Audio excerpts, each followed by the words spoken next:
Episode 96 of The Loaded Couch. Discount beer? I'm not Batman. VR. Is it getting traction? 93-year-old pimp. Questions from listeners. And beer. Beer.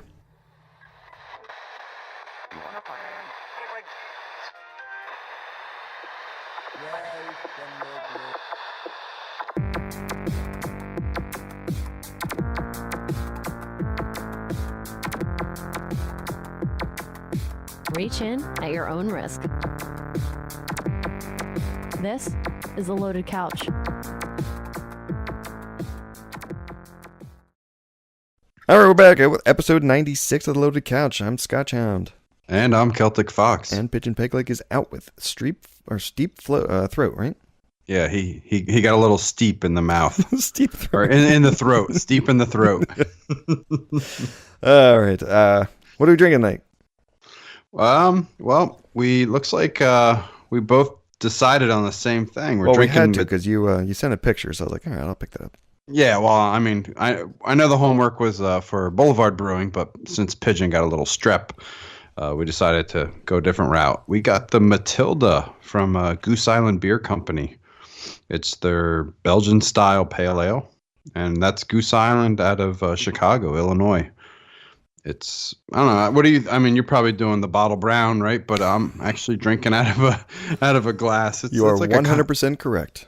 Yeah, it's a copper color, and it's real quick just for the listeners on the label.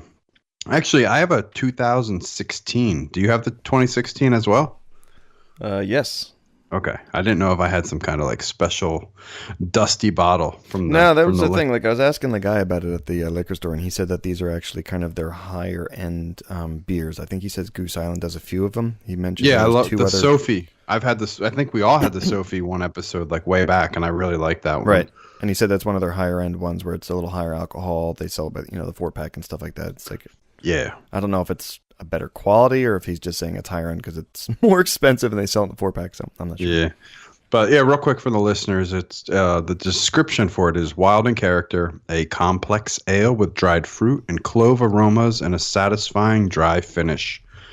Yeah, I'm a little unsure on it myself still right now. I've been working on it for about the past half hour. Well, it definitely has that Belgian ale flavor.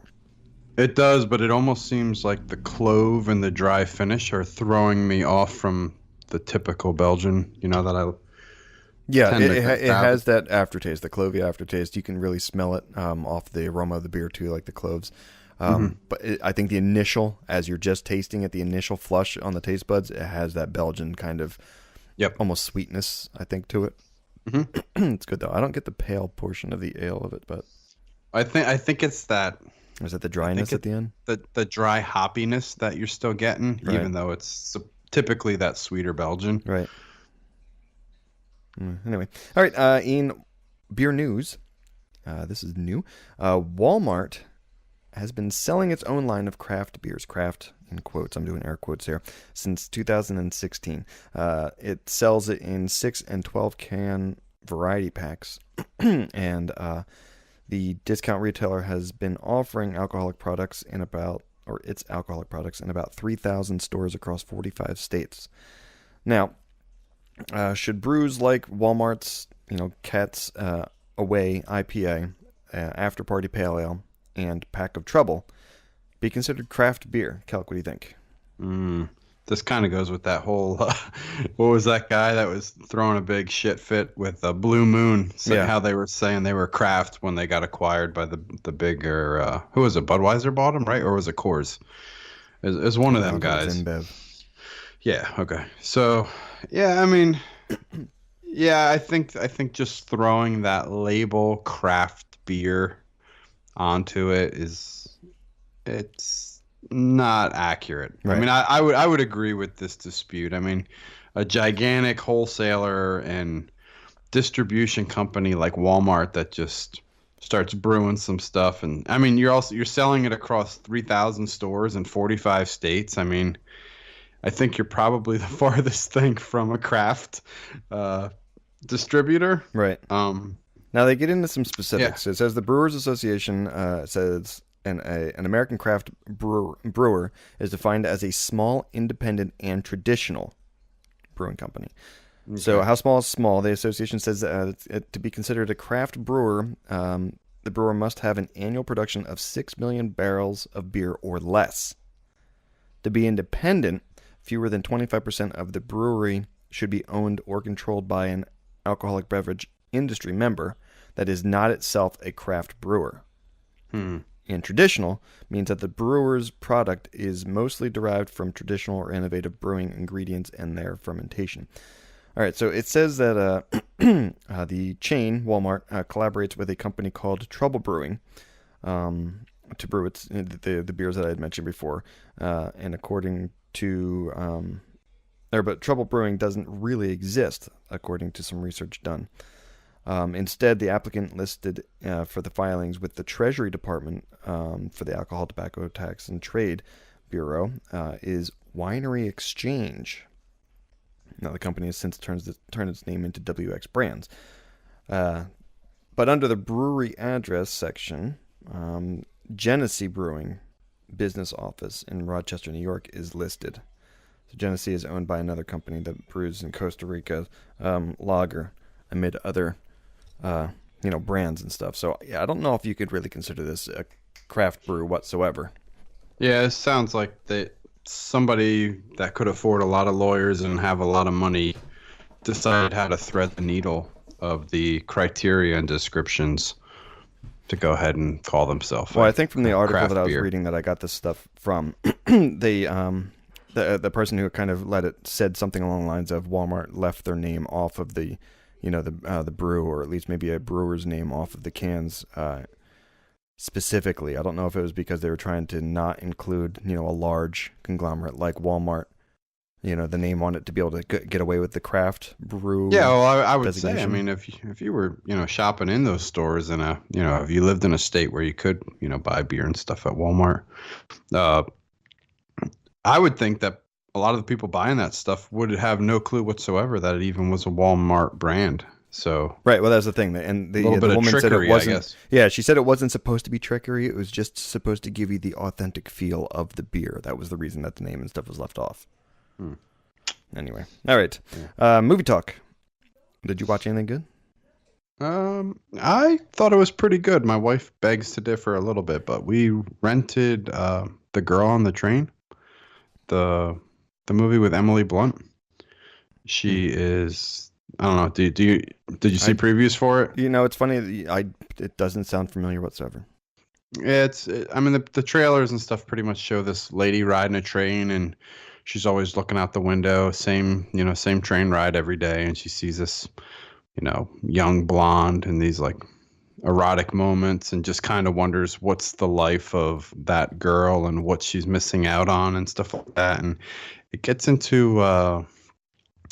I guess you would call it a thriller, suspense, not really a drama, because it starts to take on a little bit of twists here and there and kind of fits that Gone Girl, which I don't think you've seen that one either. I didn't. I actually saw that it was on HBO, I think, or maybe Amazon Prime.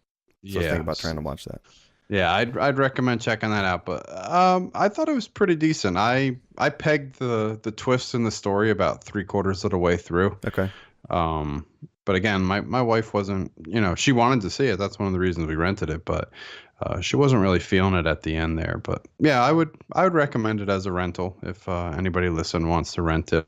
I wouldn't say buy it, but Redbox it. Yeah, Redbox. And if you thought a movie like Gone Girl was pretty decent, I would check this one out. Okay. How about you? I watched The Equalizer.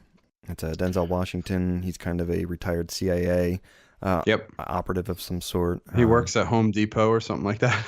Yeah. It was a Home Mart.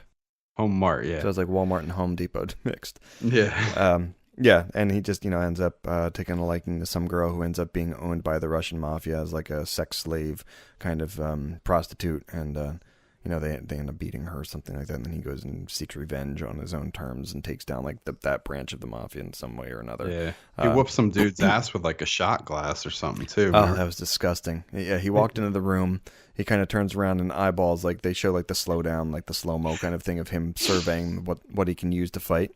Mm-hmm. And yeah, the one guy he grabs a hold of the shot glass and sticks the opened end of it right into the dude's eye socket, like completely, like just pops his Just whole eyeball right pops out. his eye right out. Yeah, then he drops that and picks up he double fists corkscrews and just goes to town corkscrewing this dude. It's freaking gross. It was awesome. Don't get me wrong, it was really good. But almost the same as you had said how you pegged like the ending, or at least the what was going to happen next at like 2/3 through. I did the exact same thing. Like we were down at my sister-in-law's house with her husband, and we were watching it, and I was like, oh, so this is gonna. He'd already seen it, so I was like, oh, so this is gonna happen. This is gonna happen. And he's like, yeah. It was just that kind of action flick where you kind of can foreshadow what's going to happen. But yeah, and that's I think that's like free now too, so it's one of those ones too I'd recommend people check out if you like a good action flick. Yeah, good ass kicking type of action flick. Yeah, definitely. So and Ben Affleck's out. He's not going to be directing the Batman standalone movie, and now there's a good possibility of not starring in the role as well. That's interesting because I think it was like 2 or 3 episodes back we talked about him being the director, right? And how we had thought it might be okay that, well, at least for myself, I tend to actually like Ben Affleck's movies. Yeah, you were that saying he like directs. with the Gone Girl and stuff like that. You thought it was going to be fine. Yeah, The Town. I think he does a really decent job. Like, right. pulling you into the characters. And I thought a role like Batman, Bruce Wayne, where you pretty much have the whole movie's riding on the character himself. So yeah, it's interesting. I mean, now who do you think should take it? Well, I got a question because I was going to ask you, who do you think should direct the movie if they're going to do it? But I was thinking along those lines, if he's not going along with the direction, was he just going to be? He was going to be directing, and I'm assuming acting in it.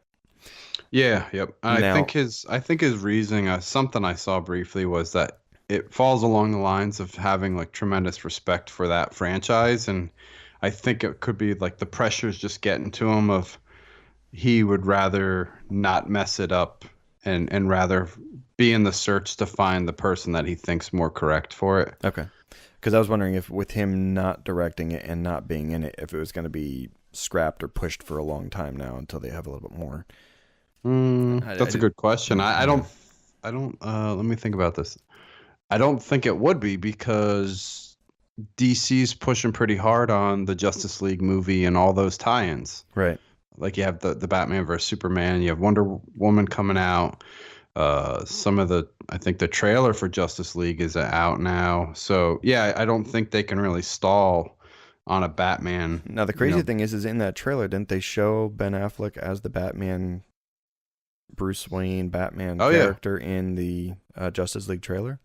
Mm-hmm. Oh yeah, he's fully in that character across multiple movies. So that's why would he back out of the independent movie then, as even acting in it? I don't know. It's just a headline I had seen, and I was really curious of to have this type of talk where if he backs out of it completely, I think it really that screws like the Justice League then, because it totally puts a different character into it. Yeah. Well, that, and it just causes a lot of character conflict with what people associate that brand with. Yeah, already. Exactly. Yeah. I mean, they kind of did it, I guess, with the the Batman movies that they've been for a while now. It seemed like every other movie there was a different Batman character or Batman actor. But yeah, all right. Who do you think should direct then?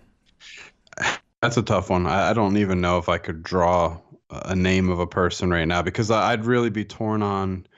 Not wanting it to be like, remember I told you I just saw the new Star Trek, and I think that was done by, I think his name's like Justin Lin. He did the Fast and the Furious. Okay, yeah. And so you have a lot of like fast-paced explosion, and again, I always go back to it like more colorful, a lot of like vibrant color type of stuff. I don't know if I would want a director that puts Batman into that type of spotlight, or if I like the slower, like not super slow like Scorsese or any of them guys, but you know what I'm saying? Do you want like the big colorful firework explosion, like just easy entertainment, or do you want something that's a little more character driven, slower paced, but has that grit and that hardcore action? I don't think I could come up with the director right now off the top of my head. So, Who was but the, I want something a little darker and grittier. who was the director? Did Nightmare Before Christmas? The Burton. Yeah, he did the Jack Nicholson Joker Batman, didn't he? You mean Michael Keaton and Jack Nicholson. Yeah, I think he did that Batman. Yes, he did that. He did the original Batman, and that kind of had that dark feeling to it. It was a little more playful with kind of like the character of the Joker and stuff like that. It did. It skated the fine line of being colorful but he did bring some of that Burton darkness to it. Do you think that might be a good way to go with it, or do you think it still needs that rougher edge, higher caliber kind of action, ass-kicking kind of? Well, that's kind of why I like the Nolan versions. I mean, right. Christopher Nolan, I thought, did a decent job with the, darker, grittier. Almost. I really liked the way Batman was portrayed in the Batman vs Superman. Okay. Like if you take his character out of that movie, how he was just pissed off and darker and grittier. Well, that's how he was kind of at the older ages too, because he hurt a lot and stuff like that. Bodily wise was starting to break down. That's kind of what I'm looking for. I definitely don't want like the Mr. Freeze and the Riddler and all that. Those other ones. Yeah, those were super cheesed. Yeah. So yeah, I don't know. I couldn't really pin down a director. All right. Well, how about who do you want as a Batman or Bruce Wayne character? Who would be a good actor for that? Oh, geez. Do you go with a younger upcoming actor, or do you go with somebody who's already established? I think I'm at the point on that where I would say I'm tired of the established actors, and I would kind of go like they did with the Han Solo reboot, where they're picking a little lesser known actor. Okay. So I think you go with somebody young, fresh, that really fits, that chiseled younger Bruce Wayne look. Now, how do you think they did with just kind of off topic, but on the TV talking things? I mean, we're in movies, but the Bruce Wayne character that they picked for Gotham, how do you think he holds up? From what I've seen, I mean, I only saw the first season, so I see him, very much younger. But I do like his character at the very end of the first season. Right. Okay. How he started to get a little aggravated and darker. Now, I'm curious if this is going to kind of, I don't want to say pigeonhole him in the aspect of acting, but if he's going to have to, like, if he's going to be forced to, bulk up kind of along the lines of what Batman is, because he's kind of in that role in a series type of show now. Yeah, I would think he has to. I mean, granted, I know that that's kind of the Hollywood mentality of things, but, staying slim and stuff, I don't know if he's kind of like, bodily set up to be a heavier set person. I know what you're saying. Hopefully puberty hits him and he bulks up, and right. Maybe puberty already has hit him. I don't know. I don't want to misspeak for the poor guy. True. Yeah. All right. Let's move on real quick. Get into some TV talk real quick. Did you watch anything good on TV? I heard you. TV tends to be my go-to. Just later after I settle down from work and dinner. I heard you were kind of missing out after talking about all that sailing of the seas and stuff that you've been reading about and watching some casts on. So. Yeah.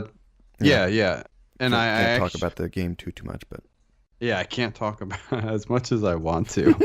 But from a TV side, right. It got me into Black Sails, the Stars series. Yep. So I just wrapped up season 1. My wife's she's not really feeling it, just because she always says I pick these like confusing storyline shows. Okay. To me, it reminds me a lot of Game of Thrones. Okay. But very different in a lot of ways, obviously. I think you and Whiskers might actually like this. It's doing a really good job too, getting me hyped up for Sea of Thieves. So yeah, I finished season 1, gonna start season 2.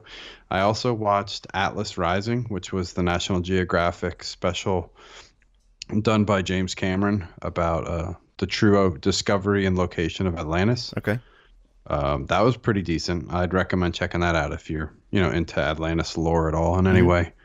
We watched Hunted. My wife, my son, and I. That's the CBS new series where they have, I think, a dozen couples or a dozen, teams of two, and you're basically tagged and you have 1 hour and you're now being hunted by like the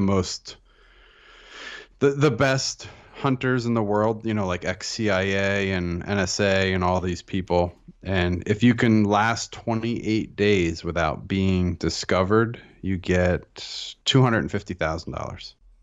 So it's really, really cool. It just shows you how connected and screwed you are in the world, basically, now if you ever tried to disappear. Right. You leave pretty much a breadcrumb everywhere. And last thing we watched was The Magicians. Season 2 is back. So we had just started though, right? Just started. I think the second episode's actually going right now as we record this. But yeah, we watched the first episode of season 2, which we had on DVR. Okay. So how about you? Well, just to get on and kind of poke at you a little bit, we tried watching the first episode of Man in the High Castle. Okay. It's tough to follow. I don't know if I'm just I was expecting a little bit more of a kind of this is what would have happened, and it kind of does playing into this is what would have happened if we lost the war. But then it gets kind of into that sci-fi of multiple universe and alternate realities and stuff like that with the person who's in the high castle and stuff, which kind of started throwing me off a little bit. Yeah, it's okay. So just to give you a little backstory on it too, it's written. Man in the High Castle is based on the book done by the guy who wrote Blade Runner. Okay. So.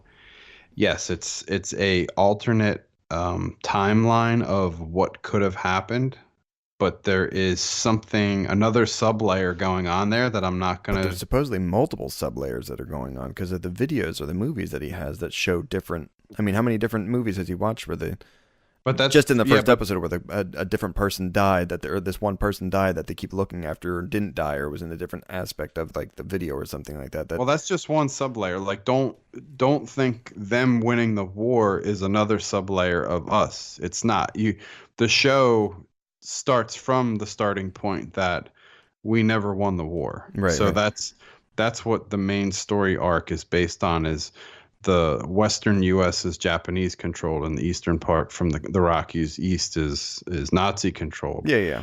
That's like the main show. That's the meat of the show. But yeah, then you have this weird sublayer that's this man creating that has these films that showed we won, and you need to figure out where the hell is he getting these from? Is there some kind of science fiction thing going on, or is it just explained in some other way? Which they kind of explained to you, I think, on the last episode of the first season. Right. But yeah, we just like it because we like that whole historical part of it, of like seeing the two different cultures, like seeing how the Japanese culture is and then how the U.S. would have integrated with it. And then we like watching the Nazi culture, and how different they are. Like, sure. I don't know if you noticed like how pristine and clean and like everything under the Nazi control is like very meticulous. That's how he was, Hitler. Yeah. So yeah, it's give it a chance. The actors and stuff in it too is pretty decent. There's a lot of little sub stories and things going on. Yeah, I think Nicole said she's like, I'm not interested, so I might end up watching that one myself. Anyway, one that we were both interested in that I think you had said that you watched, Mars. Yeah, really good. Yeah, I'm completely hooked, and I love that space stuff anyway. Yep. I was pissed at the first episode. Well, hold up. Don't spoil anything because I only made it to, I think, episode 4. I think we're only on 2. Okay. So I was just pissed at the first episode of what happened at the end. With the commander? Yeah, I was like, what? First episode? What is this, Game of Thrones? Yeah, but it's a damn good show. Oh yeah! Oh my god, it is so good. You bringing it up, it does make me. I like the little. Do you like the little mix of the reality? Like, where they kind of get into. Yeah, it's funny because it's not like it's reality cutting in. It's. I guess it is. If you have to describe it, it completely is. But it's really like they're working into what we are doing now. Yes. and then foreshadowing what the expectations are, and that's where the show kind of actually takes place. Yes. Yep. No, I really like it. Because it is almost like documentary-esque, but then it has like this sci-fi kind of, movie kind of feel to it. It's an amazing show. If you really get the chance, listeners, definitely check it out. If you're watching it, you have to play Astroneer afterwards. Yeah. So we started watching that, and we're completely sucked in, like I said. We also are a few more episodes in the series of Unfortunate Events with Doogie Howser. Not finished with that yet. I watched a few more episodes of GrandTour, and again, Gotham, which I said, and Incorporated. Incorporated I still think is really good, too, if you get a chance. All right, John Wick prequel could be headed to television. Nice. Could be interesting. Or so says director Chad Stahelski. There was a press event for John Wick Chapter 2, and Stahelski explained that while they wanted to tell a prequel story in the upcoming movie, John Wick Chapter 2, it didn't fit quite with what they were already doing or how they were progressing with the movie. Okay. So instead, it sounds like Lionsgate is interested in telling that story on television, noting that there are some advantages. Now, you've seen the original John Wick. I haven't seen it yet. Nicole watched it, so I was like, all right, I guess I'll have to watch it myself. Yeah, you got to check it out, and seeing how everybody I talked to says it's great. Yeah, seeing how they want to touch on his backstory in 2 but couldn't. I think I really agree with this. Now, that said, I hope this isn't going to be some CBS or NBC type of show. Oh, no, throwing some shade at CBS and NBC. Well, I'm just, based on what you'll see in the movie, it definitely needs a cable nighttime. FX or AMC type of... Yeah, I mean, maybe a deal with Netflix, how they've been doing the whole Luke Cage. Or even Amazon. Daredevil. Yeah, there you go. Even hell, like let Showtime get into it to compete a little. But yeah, it's interesting. It's something I would be interested in big time. Okay. All right. What do you think about your beer? I think I got my palate used to it. I think I would definitely. I'm trying to think of the occasion. What would you say? Like, what's your thought on it? And what time of year would you want to drink something like this? I see this as being like a fall type of beer, and I think it's because of the pre Thanksgiving. I would even go as far as fall is after Halloween, correct? Technically. Well, technically it's after September, or it's like in the middle of September or beginning of September, I thought, isn't it? Like summer ends end of August or end. All right, then I'm just being stupid. I'm confusing it with the winter timeline. This I would go a little sooner. I would say this is those crisp nights right before Halloween season. Oh yeah, no, that's exactly what I was thinking. I was thinking like late September, early October get started, and then drink up to like Thanksgiving, and then kind of transition into your winter beers.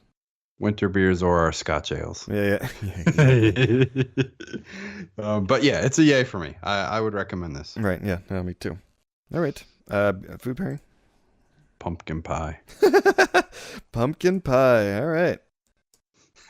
Sounds good. All right, well, let's get another, and we'll be back with Let's Talk Games. Hey, if you want to email us at theloadedcouch@gmail.com or tweet us at theloadedcouch, maybe we'll send something in return. You can download our podcast on iTunes, Stitcher, and SoundCloud. All right, we're back with Let's Talk Games. All right. Looks like we both are continuing with our Matilda from Goose Island Beer Company. Belgian-style pale ale out of Chicago, Illinois. Copper in color, 7% alcohol by volume. Gaming. What did you play this past week, Celk?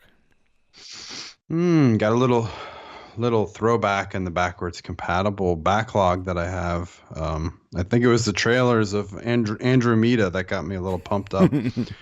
I installed Mass Effect 1, 2, and 3. That was all off of EA Access, right? I own all 3 as well. I bought them way back on the 360 at GameStop. I picked them up for like $8 each one day. I walked in and just grabbed them because everybody talks about them. Never really got a chance to play them.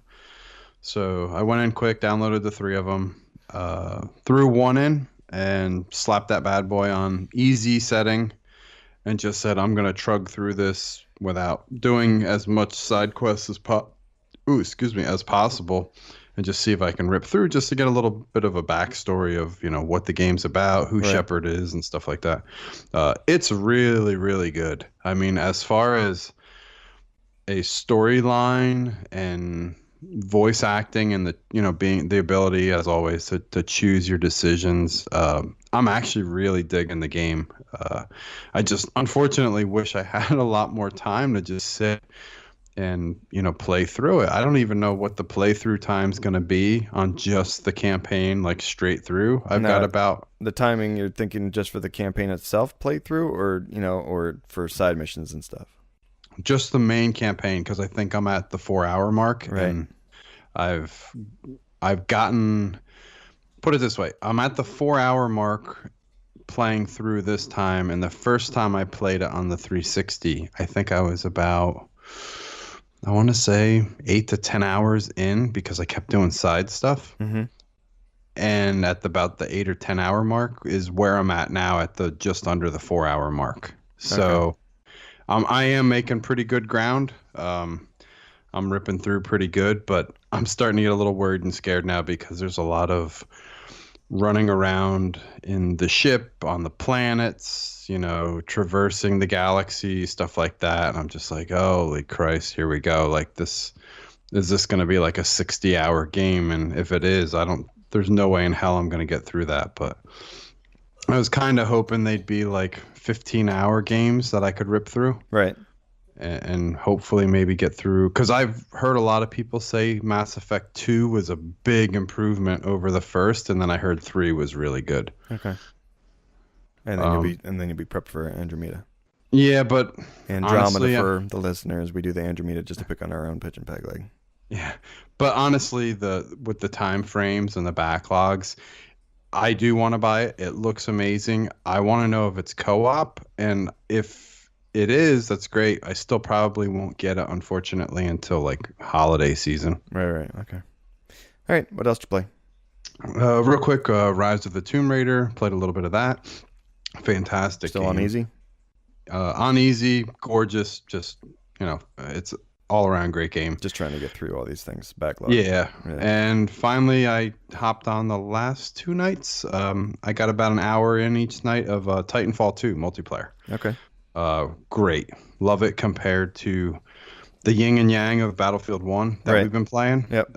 You play that, completely different flavor, different mix, but then you hop in Titanfall and you're just amazed at how fast, everything is. Sure, yeah. Okay. But how about in comparison to TF1 multiplayer? I love it. There's something about the guns and the impact and I've heard some people say they didn't think 2 was as fast as 1, but there's something about the gun mechanics that I really like in Titanfall 2. It's funny because I don't know if I'd see that as a negative, it being as fast as 1. For some reason, I think that's like there's the break in these first-person shooters. A lot of people like the Battlefield style, where it's a little bit slower of a gameplay, a little bit slower of a I don't want to say methodical. Mm-hmm. But of a first-person shooter. And then there's the other half that likes the COD, which is that faster pace, and it's been getting faster and faster as it's been progressing in the series, especially with the jumping and the dashing and everything that's been going on now. And I think I thought from TF1 that it's not as fast as the COD. It had that fast feel because of the jumping, the double jump and the wall runs and stuff, and then having the Titan come in. But I still think it could have used a little bit more of a slowdown to get you closer to that BF, and that could just be because of the age that I'm at for this stuff and all. But I don't think that would be a bad thing to slow it down. Yeah, well, I think you and I both kind of liked a little bit more of the turtle pace stuff. We just like to do a little more methodical planning and thinking. Sure, but trust me, when you go from Battlefield 1 to pop in Titanfall 2, you notice the speed. Right. It's plenty fast enough. Yeah. How about you? What'd you play? I've been busy as can be with just a whole bunch of year-end crap and stuff, and kind of getting the new year started, and just work in general. But I've been doing some app games, crazy app games. I've been playing Age of Empires: Castle Siege. I've been trying to get into that a bunch because I just updated my my castle again. I'm trying to get reestablished with some new defenses and stuff. I just completely laid out or changed up my layout of I'll my have to entire check it out. castle layout. I made myself I more s- centrally located now. Okay, and I still think we should give some thought to finding an alliance that will let us join, Right. just so we can get the benefits of the wonders. Yeah, no, that's the thing. Like a few people that have attacked me, I've noticed that they have wonders on their maps. Uh-huh. But I mean, even them, they're kind of lower. There was one that was like a 52 crowns. Okay. And he had 2 wonders on his thing, but he killed or demolished this like 380 crown person. Wow. I'm like, how did that what? Yeah, I mean, we're doing something wrong, obviously, but I think we hold up pretty well. I took on a level 900 crown guy the other day, and I think I lost, but only at like 52%. Okay. Which was impressive. Yeah. I mean, so I've been playing that, and I've been playing a whole lot of Candy and Jelly Crush. oh, nice. Okay. That's Windows 10? Yes. Yeah, both of them are on Windows 10. Okay. So I've been, and they're just completely addictive. They're just, it's like you get stuck. And the only thing that's good about them is they give you like those 5 lives. And if you don't make the board in 5 lives, it makes you wait like 2 hours or something like that. Yeah, yep. Well, like you said, it's a good in between when you have projects rendering and stuff like that. Right. Yeah, exactly. And that's the thing. Like, I'll have like a slowdown where the whatever my working at, I just have to, the program pauses or something like that, and I just have to take like a break and chill out. So Yeah, they're good for that. All right. Anyway, in Sony news, quoted by VG247, Capcom is planning an aggressive sales campaign for Resident Evil 7 after profits decline. More focus on VR, possibly. The net sales saw a 6.2% drop to 53.5 million yen, which is $471 million, for the first 9 months of the fiscal year in 2016. Operating income took a 51.7% hit, dropping down to 5,000 million yen, or $4.5 million. Now, this is for Capcom sales in general. I'm assuming that their sales campaign for Resident Evil 7 is not attributed in these numbers. Yeah. I was skimming through the article, and I think there's a typo in there too, but it was like 471 million for the first 9 months, and then a 51% hit, so that would have been in the like 200 million ballpark. So right, okay. Yeah, they basically, they're not attributing it to Resident Evil from what I saw, because last I had heard, I think that sold like 2.5 million copies, which to me is pretty damn impressive. I mean, again, I don't know what their guideline was or what, historically, that I'm sure Resident Evil used to sell a lot of copies. Right. But yeah, this is more across company wide. They did say that Dead Rising 4 was selling firmly, that it was doing good. I think they do. They handle the Monster Hunter games, which I think they said was doing pretty decent. Yeah, I don't know. I've heard good things about Resident Evil 7 already. Exactly. So yeah, I'm not really sure what this comparison and what the drop is that they consider bad, but I know they've made a couple changes and they're going to be leaning pretty heavily towards VR. Okay. So. Yeah, I did see a bunch of commercials. I don't know where the hell I saw that. But I did see 4 or 5 different commercials on VR's playthrough of Resident Evil 7. Mm-hmm. And it looks, of course, those videos are always just funny as can be. But yeah. Yeah, but again, do you think they'll do a bundle with a VR set? No, I think it's, it's already out. I think they missed that boat as far as the Resident Evil, but I think the way to play Resident Evil 7 is definitely on the VR from what I've seen. Okay. I don't know if my pansy ass could handle it. I'll be honest. You and me both? Yeah, I've seen some videos of some pretty big grown men freaking out. Right. And I'm right up there with them. But yeah, as far as bundles, I hear Sony's announced some new VR bundles. Okay. I think they just announced kind of like the bundles when they first launched the VR headsets. It's like that big box, and I think it's the move sticks, the camera or the eye, the headset itself. It's got like a VR demo disc and one game. I forget what the one is, but there's two bundles. The second bundle came bundled with a VR horror game. Mm-hmm. So again, there's your little horror fix. It's not Resident Evil 7, Right. but those puppies are going for $499. I got a 500. question for you. Yeah. With the VR games, if you're gonna get yourself like a Resident Evil or something like that, are they doing that as a separate disc sale? Like, do you have to get the VR ready game, kind of like when they had DVD versus Blu-ray, that you had to buy one or the other, or is it all one? You just buy one game and it has the VR option, or it doesn't?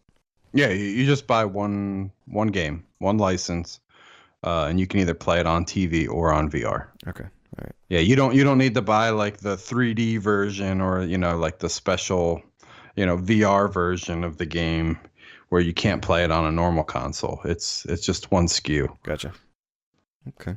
Capcom said it'll focus more on VR content going forward with the goal of creating a new market, and it's undergone some reorganization internally to better fit the transition. Yeah. Now that said, I mean, I know we both just talked about we wouldn't play. Well, we don't know if we could handle Resident Evil 7 on VR, but what's your opinion on that, though? Do you think that the VR is more solid platform than the traditional for a game like Resident Evil 7, or do you think it could perform just as well without the VR? I think it could perform just as well without the VR. I mean, if you're sitting in your room, these big screens, most people have big screen TVs now. Yeah. You turn the lights out and stuff like that, it's still going to set that dark mood and stuff. You don't have to be completely in. I mean, most people are gaming, not most, I should say, but a good amount of people are gaming now with headsets on anyway. So you're kind of getting that, that feeling of being immersed into the game, by sound. Very similar to us playing PT. We didn't need VR for that, and we were all freaked out. Right, yeah, and again, it was the same thing. We were sitting, there was a group of us there, but we were in the room, the lights were dimmed and stuff like that. It kind of just set that, darker mood and stuff. So, yeah, I don't think it's a necessary. I was still chicken shit there. Yeah, I think it does add something when you can kind of look around and it is completely right up in your face and there's nothing other than that. Mm-hmm. It does add a little bit more of a scare factor, but I don't know if it's 100% necessary. But anyway. All right, Microsoft news. Microsoft to not go cautious with Scorpio. Phil Spencer tweeted sent out a tweet claiming to wait to see the games before pre-ordering. He follows up with something along the lines of, "We want pre-orders, of course, but we understand the games and what they look like on a platform are important." Yeah, so I guess he went a little.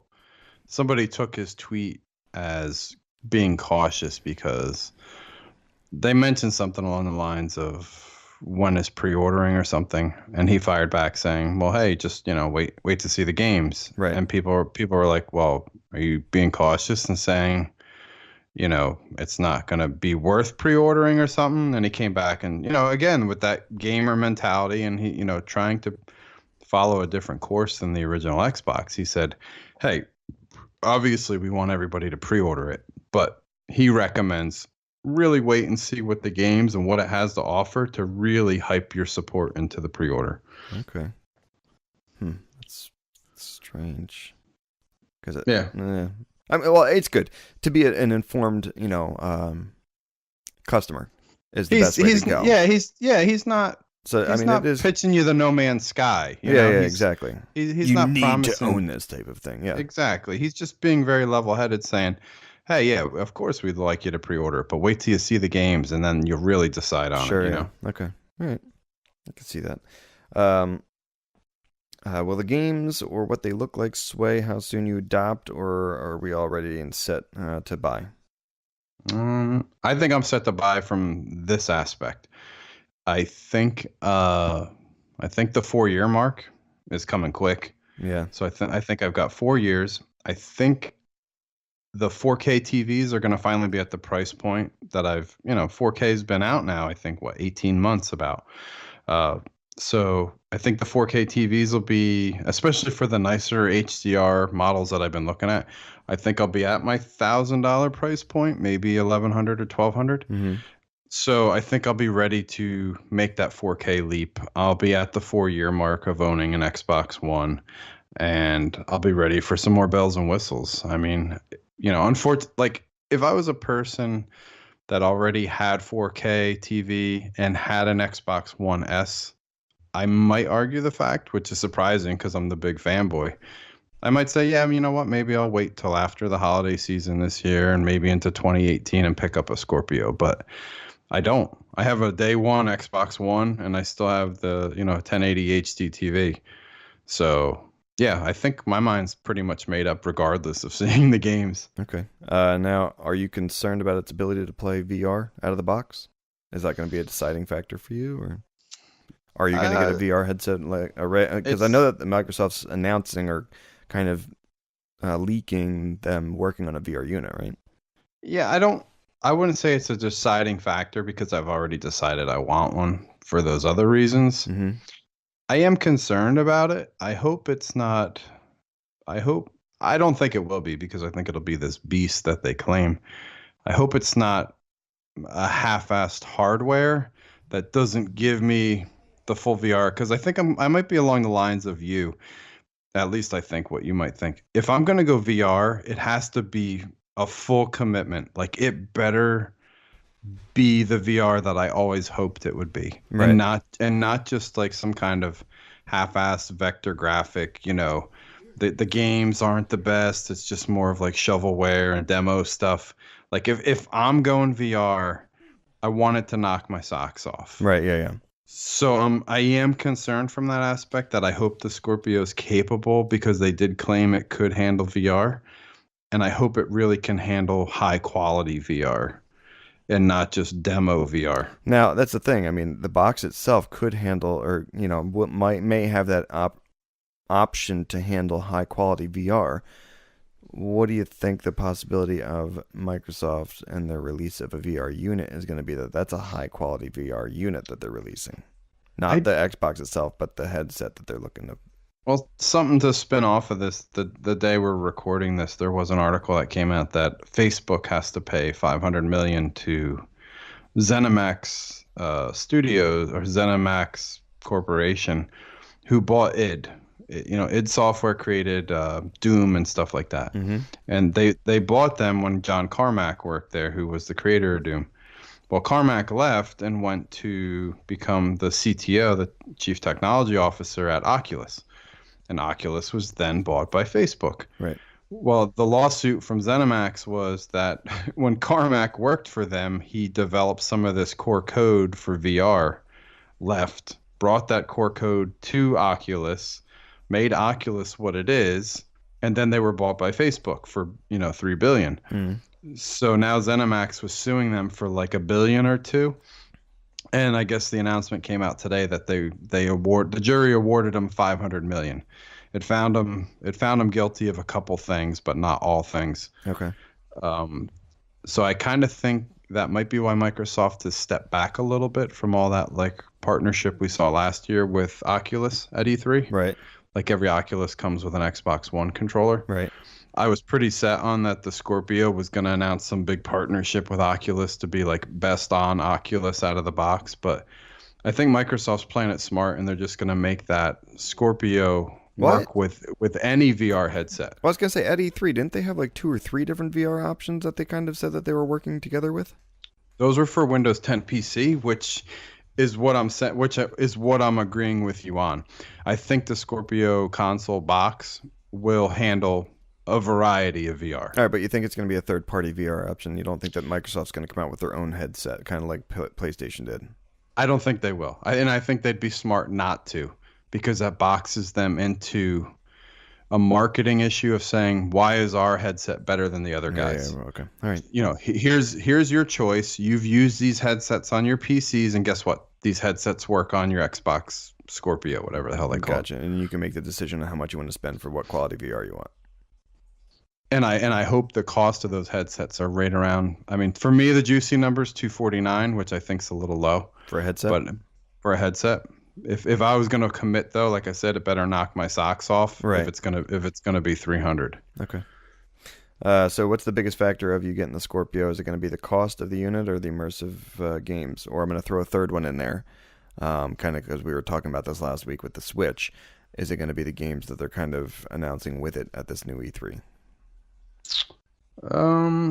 I think cost of the unit's the biggest thing. At least if it comes out and it's some like absurd amount, like I said, I've already listed reasons why I'm ready to commit to it. Mm-hmm.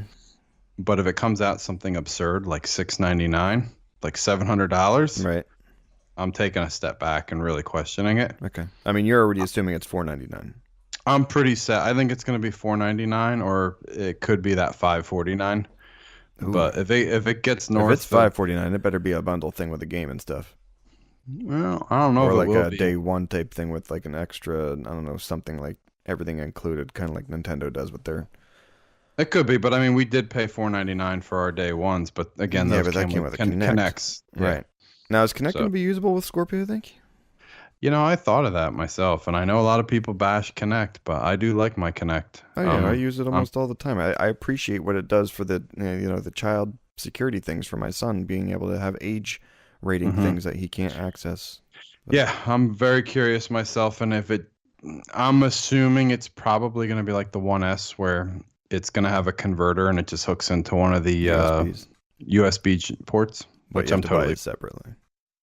Well, yeah, which I'm totally fine with. I just hope they don't discontinue it altogether. Right. Okay. All right. Nintendo news. Just in, Nintendo President Kimishima tells the Nikkei Switch's online service will be priced at 2,000 to 3,000 yen, $1,750 to $2,650 yearly. Yeah, I guess the Nikkei, the market, or over there. Right. I guess it was tweeted out or announced that the Switch's new online service is going to be just a hair under the $25 mark, probably. Right. For the year. Yeah, that's not bad. All right, Kimishima says the yearly fees make it easier for Nintendo to support online features such as multiplayer or downloads of classic games.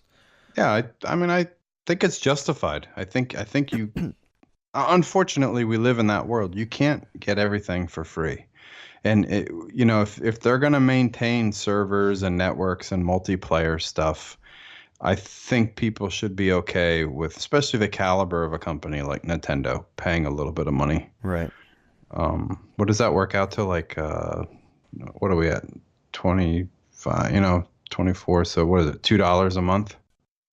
Oh, yes. Yeah.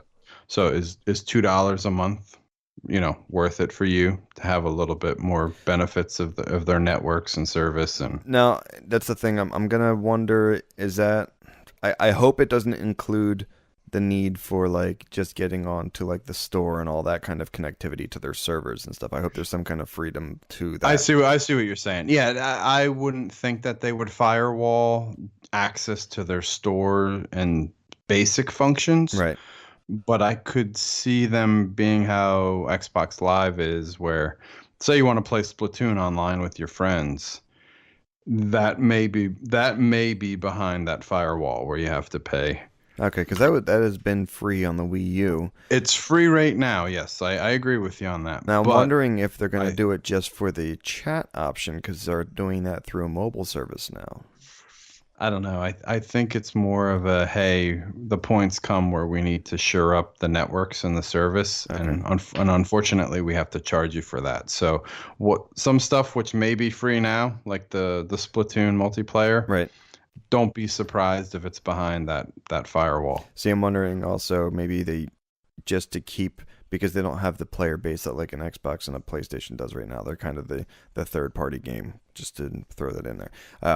I'm wondering if they leave an option for you to be able to play multiplayer with the Switch without paying that for free, but you lose some functionality. Like you don't get to chat, you don't get to, get into rooms with your friends and stuff like that. You still get to play online, but that's a hard game to play, though. I mean, I would think the only way you're getting multiplayer outside the network is if you play multiplayer local. So like if with the Switch, you have, 8 people that all bring their Switches to a picnic table, Right, and right. you all set up right there. Like, yeah, you'll get multiplayer that way, but I don't think you can play a limited version multiplayer Well, no, it's for not a free. limit. It's still the online play, like for whatever the game feature offers. It's just being able to chat and being able to do like a friends kind of activity or friends list type of joining parties and stuff like that. Yeah, that might be hard to control on the network. Kimishima says the yearly fees make it easier for Nintendo to support online features. I think I just said that. He also says currently they're studying VR and will add VR to the Switch once they figure out how users can play for hours without problems.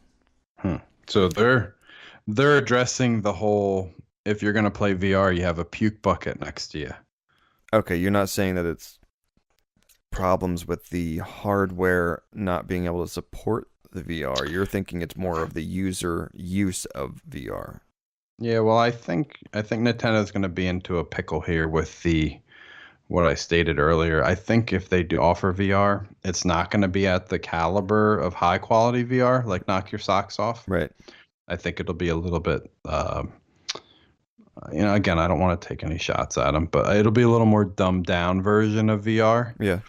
But the problem with that, But then again, all of their graphics for their games and stuff are, and again, I'm not taking a shot because I appreciate what they're doing. All of their graphics are kind of dumbed down. Yes, exactly. So when you take that into account I've heard some of the problems around the VR motion sickness have to do with the resolution. Okay.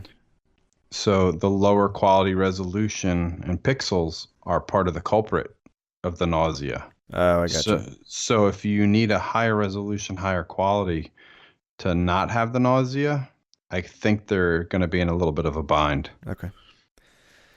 All right. Multiplayer or multi-platform news article on VG247 states Titanfall 2 sales were below expectations, but EA doesn't see it as an underperformance. EA believes there's more to Titanfall 2's story than launch sales have shown. Speaking in a call to investors following their third quarter results last night, CEO Andrew Wilson reiterated that the publisher's commitment to the franchise and its players, despite the game's sales coming in below expectation. So they're committed.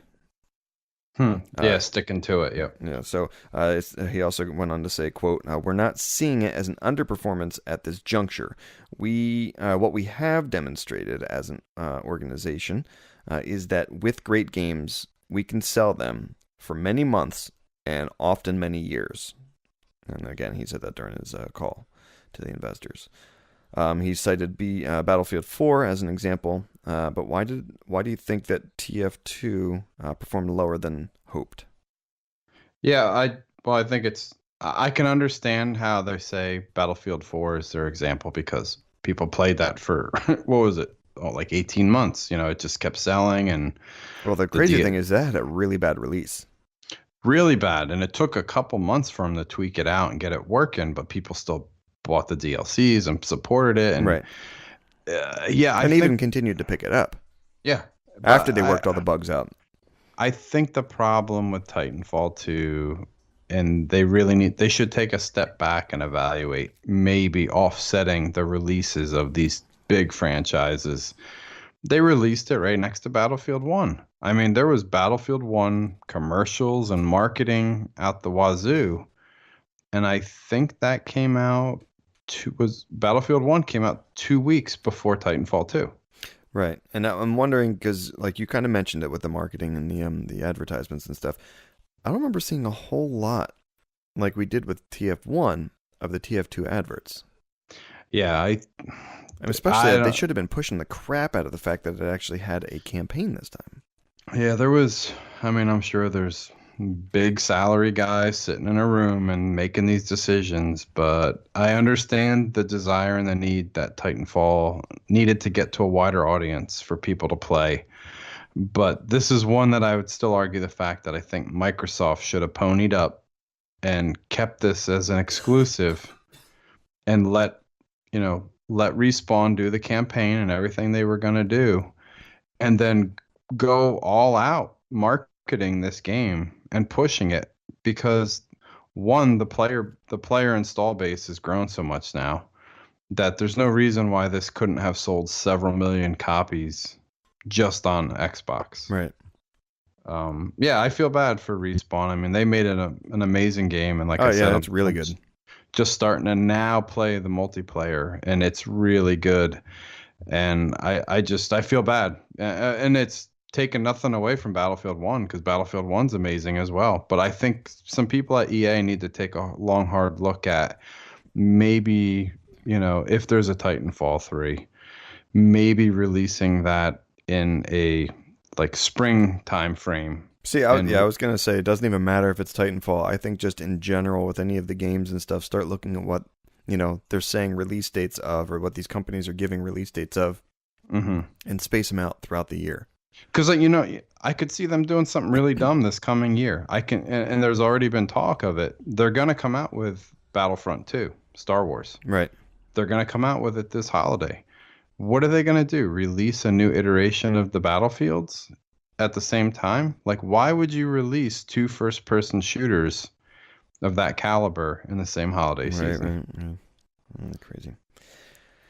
All right. I think we're still yays on the beers. Yeah, it's really good. The second one's really smooth. Are you still on your pumpkin pie kick? Yeah, I think that's a good call for tonight. Right. Okay.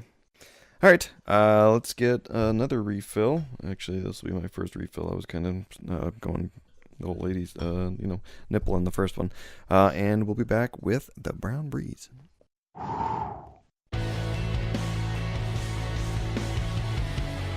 For more from the Loaded Couch, check us out on YouTube, Twitter, and Facebook. If you like me and would like to follow me on Twitter, at Pigeon Pegleg, and also on Twitch, Pigeon Pegleg. Pigeon Pegleg.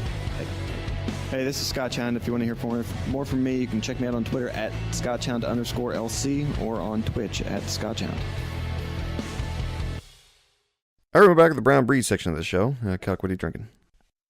I am still drinking the delicious Matilda. My palate's been cleansed, I should say, or adjusted, and floral aromas or clove, whatever you want to call it. It's gotten nice and smooth. Oh, you didn't actually go clean it with some water, did you? No. It's just adjusted. Okay, myself, I'm drinking the Victory Brewing's Dirt Wolf. It's a double IPA at a Downingtown, PA. It's a brown bottle and 8.7% alcohol. I'm just trying to clean out the fridge. All right, in our diarrhea of the mouth, we have a woman calls cops to report dealer's outrageous weed price hike. Dope. She actually called the police about the cost of her weed. Nice. All right, a woman in Australia's Northern Territories called police to complain about the price of marijuana in her community, reporting that her local drug dealer had asked for more money than the usual. Completely offended, the woman demanded that the police investigate this outrageous price hike. When asked for further details, the woman hung up. You just can't make up this stupid sometimes.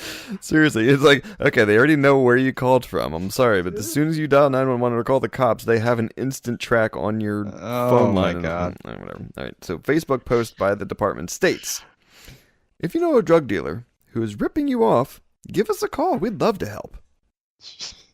That's awesome. I would almost think, though, you don't go after the low-hanging fruit and take her out and just see if you can catch her dealer. Like, literally just use her in some manner to... I can't believe people are this stupid. This is... You must be really pissed off at the rate hike. That or she must be really stoned. That's true. That's possible. That's very possible. Oh, my God. Okay. She's like two pizzas deep. Yeah. She's halfway through a tub of cheese balls. All right. U.S. bacon reserves hit a 50-year low because we just can't stop eating bacon. According to the Ohio Pork Council, a nonprofit out of Columbus, the demand for frozen pork belly, which is often made into bacon, is outstripping supply because pig farmers just can't keep up. You a big fan of the bacon or what? Just to be honest with you, like I did for a while. I think I told you I watched that show on YouTube. It was called Meet Your Meat, and it just kind of not beat your meat, right? Yeah, no, definitely not beat. It was MEET or MEAT, And it was kind of like it showed the beef industry out in like the Midwest. Okay. And these people who have these jobs where all they do is they slit the throat of a cow every single day. That's their job. They just slit the throats of cows as they go by. The cow's alive. This chain grabs them by the ankle, pulls them upside down, so they're hanging by their one leg as they, this conveyor belt thing's just pulling them through like this huge factory thing. And this guy just walked by and they're just blindly just slicing the throats of all these cows. So does he get into it like all samurai style once in a while? No, not at all. Not from what I saw anyway. But it was such just mindless blind murder of these cows. I kind of got disgusted by it. I was just gonna say, like, what does that tell you? I'm not gonna be screaming save the earth type of, but what does that tell you when you view something that like somebody's full-time job nonstop is slitting the throats of another animal just so we can eat? Right. Shows you that we're probably consuming a little too much of that. And that was my thing. Like, that's when I went to like a full vegetarian for almost 3 years. Mm-hmm. And then I kind of got into that, local source is better for me. Yep. Mentality. Yep. Where I've been going to like the farmers markets, and it has to be a farm within like 10 or 15 miles of where I live and stuff like that. Otherwise, I won't eat the meat. Yeah. But I have to say, bacon's always been the bane of my wanting to cheat, dude. I have to. It's just it's really, really bad. I finally gotten into like cheating now, but it's like I still go local source for most especially all of my meats. Local bacon is so good. Oh, you get the big fat stuff, or you get like a slab of it, and you can cut it as thick as you want. Oh, it's so good. Mm-hmm. Oh my god. Anyway, despite the low inventory, there will be enough bacon to satisfy our country, the United States, that is. Yeah, I think in the article when I was looking at it too was something like some ridiculous like 17 million or billion pounds of pork are still in preserve. Like they're obviously the reserves are dwindling fast, but they're replenishing it, quick enough. But they're just saying we're consuming it at a 50-year low. Like it's pretty mind-boggling how much. The crazy thing that I get from this is, how old is the bacon that you see on the shelves in supermarkets? Yeah, that's a good point. I mean, because he was talking about reserves and surplus and stuff, and I'm thinking, what's been done to that pork belly? I mean, I guess they freeze it. It's frozen pork belly. Right. But yeah, it's like 2-year-old pork belly. Right. Yeah. Exactly. I mean, I ain't getting no fresh shit at the supermarket in there. Yeah. I mean, I like our farmers market here in town every summer. We usually try to splurge and get a little bit of local meat. Right. Damn shit's expensive. It's like $11 a pound. Yeah. Well, that's we kind of got into, and this is white privilege over here. We do that Hello Fresh, and they have a guarantee of, I think it's 50 miles. Local source, the meats that they get, is local source within 50 miles. Okay. I mean, if it's mostly fish that we end up getting from them, because again, if we do the red meats and stuff, I like going to the farmers market, so we'll get like pork every once in a while, at the actual farmers market. But yeah, it's really hard to stick with that. We should kick around the idea of getting a fishing license and maybe take our boys. I had one last year. It didn't work out too well for me. We can go out to over there on the river and maybe catch 3 or 4 sets of fish and freeze them up. Oh, trout is so good too. Oh my god, yeah, I love trout. All right, Baba Masaba, Nigerian man with 86 wives, dies at age 93. Pimp, he's straight up pimp. Muhammad Bello Abubakar. Did you put this in here? Yeah. Because usually Jim is horrible bad for making these crazy names that I have to say. Muhammad Bello Abubakar, known as Abubakar, I think you got it. Known as Baba Masaba, died at his home in the central Niger state on Saturday afternoon, or after an undisclosed illness. Nigeria's Daily Trust newspaper reported that while he had 86 wives in 2008, when he was at the center of media attention, the number had risen to 130 at the time of his death. Some of them were pregnant, it is reported. Okay, now I want you to key on that one statement. He died of an undisclosed illness. And some of his wives were pregnant. Right. Some of the 130 wives were pregnant. The wives the BBC spoke to in 2008 said they met Mr. Abu Bakr when they went to him to seek help for various illnesses, which they say he cured. I don't, quote, I don't go looking for them, they come to me.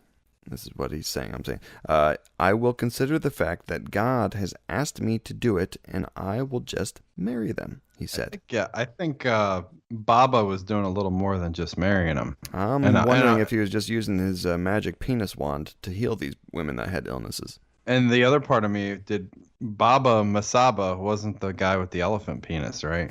Yeah, I doubt. Because he died of an undisclosed illness. Yeah. I'm assuming it came from one of these women that he has to cure. Yeah, well, obviously he didn't cure them. Well, he cured them and then got it himself. Yeah. Jeez. Hep C, brother. Hep C. 130 at the age of 93. Man. Giving Hef a run for his money. Seriously, wow. Given, oh man, what was that basketball player? Oh, Wilt the Stilt?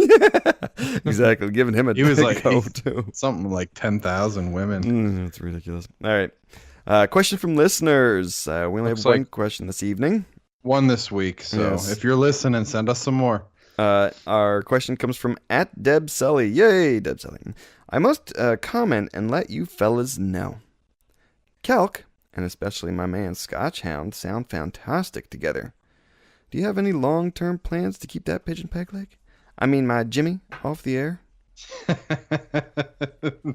You know, we kind of it's kind of strange because he has been reaching out to us saying, yeah, we're on for this week, we're on for this week, and it's like the day before he's like, can't do it, I'm sick.